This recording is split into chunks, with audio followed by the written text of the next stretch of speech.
Why are you here today? I'm here today because I think that the government's austerity policies are not only grossly unfair but also counterproductive and not at all working, and actually making the problem much worse. I'm here today marching for everybody who's a working person and wants to be a working person, who wants to have a job, who wants their children to have an education and wants to have a life and wants to have a retirement at an age that we should have a retirement, not at 68, which is too late for us all. Families who don't understand what happens in education because they're disadvantaged to start with won't be able to manage, and they won't be able to promote their children in education, and therefore their life chances are going to be very limited. It feels very much like we'll have a split society. Our school serves some of the most deprived communities in London, and these are communities of people who depend on the welfare state. These are people who aren't scroungers. These aren't people who are exploiting things that are available to them. These are people who are in desperate need, and people for whom things like EMA, housing benefit, are the difference between being able to live a life that is one of humanity and dignity, and one which is one based on just poverty and need. Youth unemployment is the highest it's been for decades. So we have a generation of young people who are being told, starting with the example of the GCSEs, who are told they can't get a grade C when they would have got one. And that's the same group of people, by and large, who are affected by the cut in EMA, who are most put off going to university by the trebling of the tuition fees. So it's the biggest attack on working class ambition for generations. And it's our members, teachers, are passionate about teaching. So these effects on their students is really, it's really hurtful to our members because of their professional role. My school's in quite an affluent area, but we had parents at Christmas who came to us and said we couldn't afford to feed our children, and we had to find a charity to provide food vouchers for them to help them at Christmas. We've had to employ a homeschool link worker, which we didn't do before, but we have so many families under stress that it's now vital that we do that to try and safeguard their children's education. We're anticipating a 20% cut in the funding for 16 to 19-year-olds across the term of this Parliament, and that's on top. That's a cut to the schools and the colleges. That's on top of the impact caused by the slashing of the educational maintenance allowance. It's really dramatic effects for layers of our members and for their students.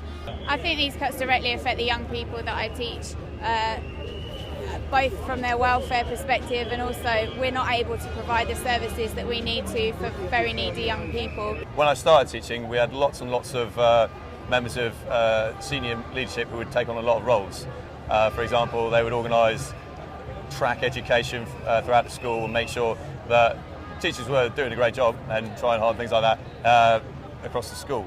Now, what has happened over the past few years is people in middle management have been let go, or they've left the role, and that role has, those roles have been given to increasingly overworked junior staff and senior staff as well. So people are really working all day Sundays, every night, late into school, and all holidays as well. So people are spending less and less time doing actual planning lessons and helping out, putting together lessons for children, and more time just managing data and things like that. Teachers are bearing a lot of the brunt of the cuts, not just to resources, but also, even the cuts, the freeze on pay, our pensions. There's lots and lots of issues that we've got, and it's actually reducing morale across lots of staff. And Yeah, it's not actually in our school that our budget has been cut so much that we have two packs of 500 pieces of paper for every half term.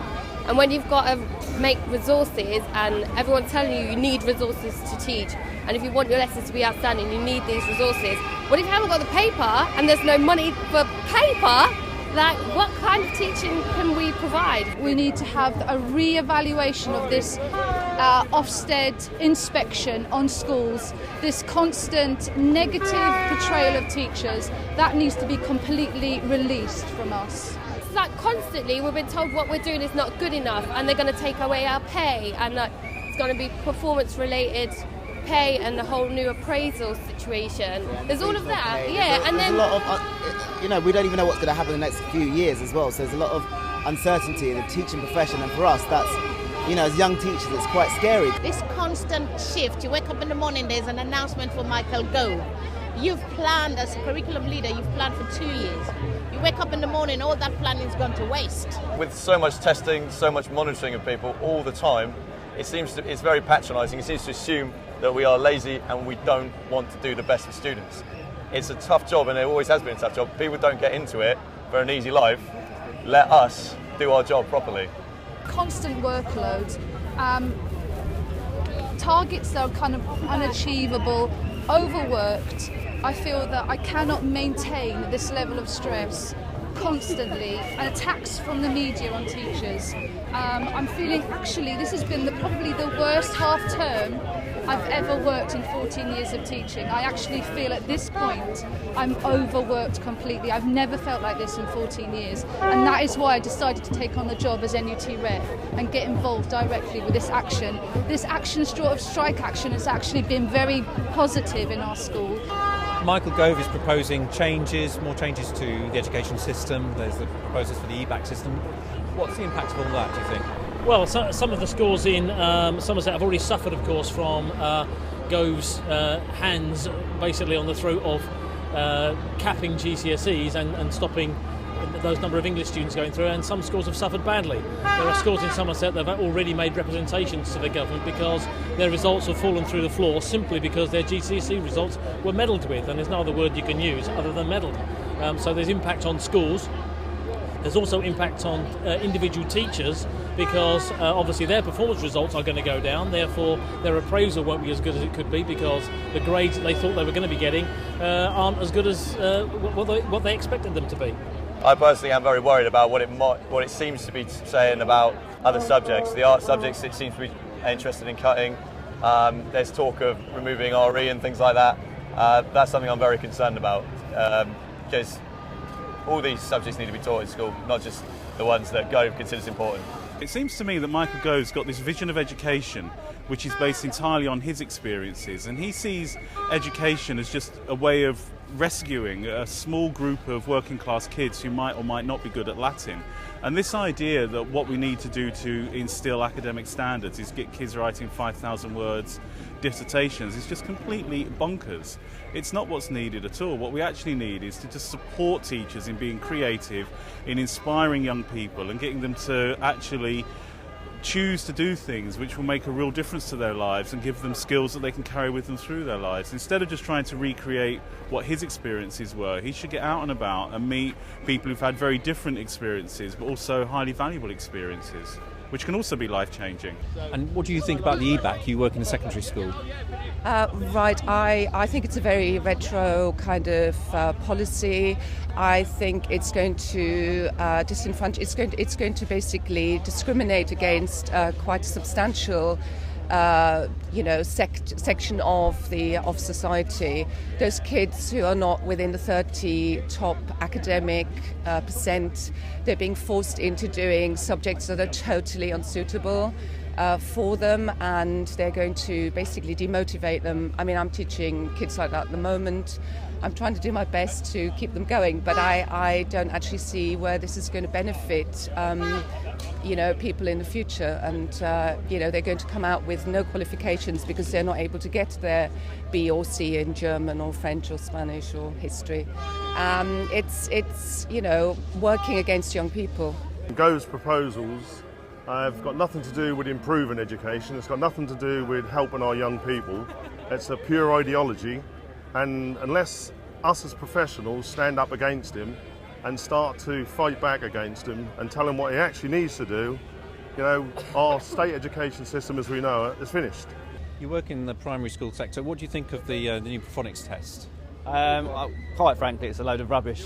We did it as we had to, and if you believe the test, none of our children can read, which is a farce, because you then look at our SATS results, for example, we get excellent reading SATS results. And what do you think of Michael Wilshaw, the head of Ofsted, saying that teachers who want a pay rise should basically put in more effort, go the extra mile?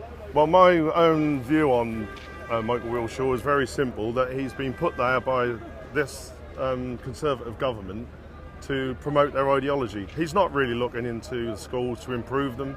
He's looking to change them, he's looking to privatise them, and looking to, as I've said earlier, change the state education system so it's a privatised system so that this government will never have to fund state education. and it's not improving our schools at all. To go into a school and absolutely decimate and demoralise teachers is not the way forward. Under the current system, local communities can elect governors, councillors can control their local schools and have influence on what schools teach, etc. If the academy system is widespread throughout the UK, then local communities, parents will lose that control over their schools and their children's education.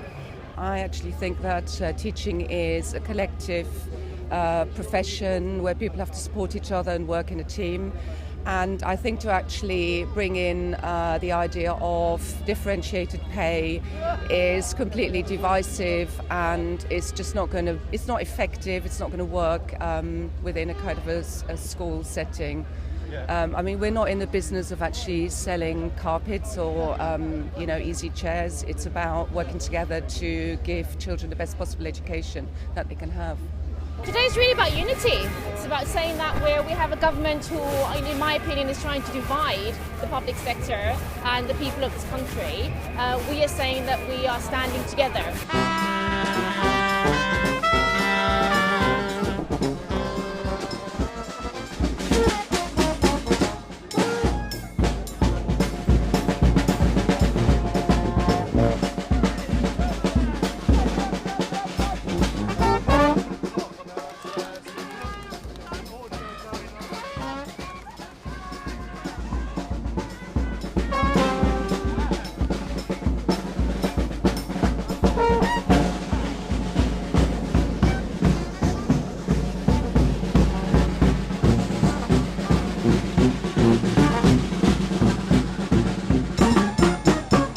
We're told by this government that there's no other option to austerity. What's your argument to that?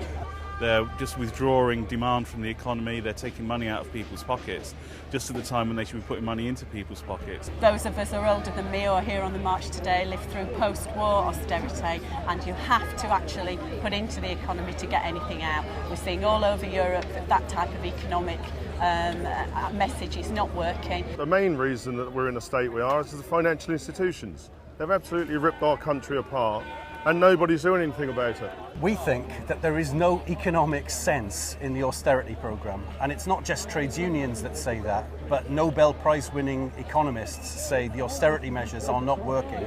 Every pound you take out of somebody in the public sector or somebody on benefits is a pound that isn't spent in a local corner shop. So it's damaging the economy by taking money out of the economy, and it's senseless therefore. So we're saying change course. No cuts should be made, grow the economy, and maybe increase taxes on the super wealthy in order to pay down the deficit.